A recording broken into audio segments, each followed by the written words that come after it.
Boxing Day of 1991 marked the dissolution of the Soviet Union, or the USSR, and at this point in time Ukraine was only a 4-month-old country, having only just claimed independence from Russia, and also happened to hold the third largest atomic arsenal in the world. Fearful of this power held by the Ukrainians, Russia and the US worked to denuclearize the country, and Kyiv gave back to Russia its hundreds of nuclear warheads under the pretense of security assurances, protecting Ukraine from a potential Russian attack. Despite these assurances, Crimea was annexed in 2014 by Vladimir Putin, who said that Russian troops in the Crimean peninsula were aimed to ensure proper conditions for the people of Crimea to be able to freely express their will, whilst Ukraine and the other nations argue that such intervention is a violation of Ukraine's sovereignty. This marked the start of the Russo-Ukrainian War, of which 14,000 were killed by May of 2021. Russia was easily able to win this battle due to the Ukraine's pro-Russian president Viktor Yanukovych, who was overthrown by a mass protest and revolution in his country, partially due to his abandonment of trade agreements with the European Union. Barack Obama was afraid of escalating conflict with Russia, who were only slightly second to the US in terms of nuclear weaponry,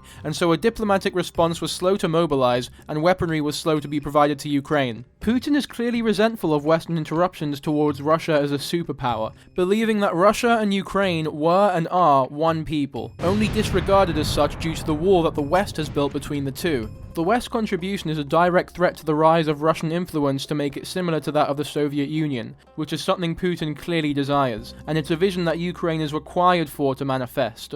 It's partially for this reason that the prospect of Ukraine joining the North Atlantic Treaty Organization is such a scary one, as well as the fact that if the alliance was made, Russia's entire western border would be controlled by what Putin sees as the biggest external enemy. Whilst there were discussions implying it as a possibility, it is extremely unlikely that Ukraine will be joining NATO officially anytime soon, mainly as a result of its limited democracy and rule of law, which simply don't meet the conditions. On top of that, if Ukraine were to join NATO, an attack by the Russians would put a lot more pressure on the intergovernmental military allies to take direct action, potentially leading to a war of terrifying scale. I simply don't think the West is brave enough, and perhaps that's a good thing. Nobody wants a third world war, and whilst arms will be sent, sending troops may be a step too far. This is also the reason that as of yet NATO hasn't sent any support other than thoughts and prayers. They're playing very safe and careful. The most action has probably been taken by Poland, who have welcomed Ukrainian refugees amongst their fleeings, and Germany, who I believe have sent the most military artillery Ukraine's way.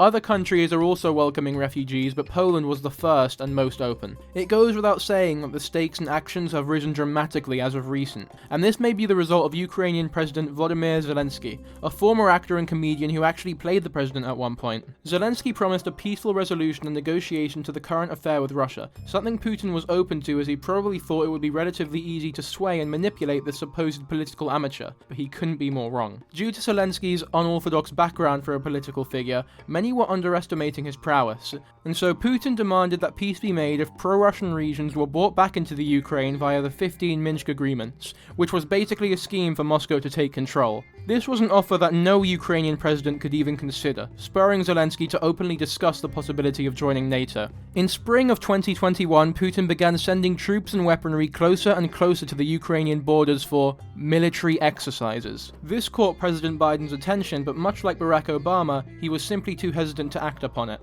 And so after months of failed diplomatic talks and the further building of troops, almost 190,000 to be exact, we're brought to February of 2022 when Putin's insecurities simply built up to a point where he felt as if it was appropriate to begin a full-on war with the country of Ukraine, which is exactly what's happening now. Fundamentally, Putin believes that Ukraine is nothing more than an extension of Russia, rather than a legitimate independent country. Look, this is a rather complex situation and there isn't really any clear explanations for it. It could be said perhaps that if it wasn't Ukraine, it would have been some other conflict. After the Crimea annexation, Putin approval ratings soared to over 80%, because directing anger towards a common enemy is an old-school tactic used by corrupt aristocrats to stay in power. Putin may be attempting to solidify himself as a defender of Russia after a humiliating end to the Cold War and a weak country in the 90s. In other words, in trying to maintain or improve his reputation, he's done the exact opposite, especially considering that the possibility of fabricated reputable statistics is pretty high.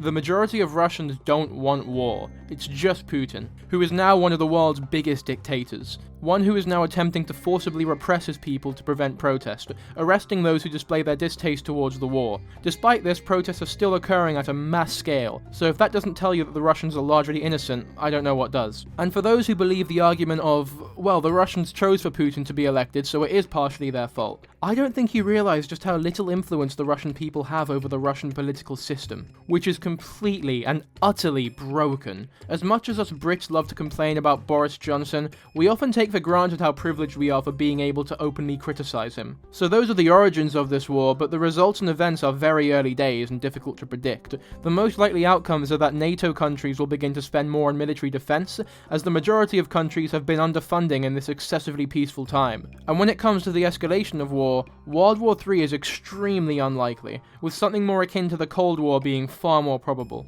Putin is mad though, and the only thing that's predictable is how unpredictable he is, so it is really an impossible task to predict. Alright, we're done here.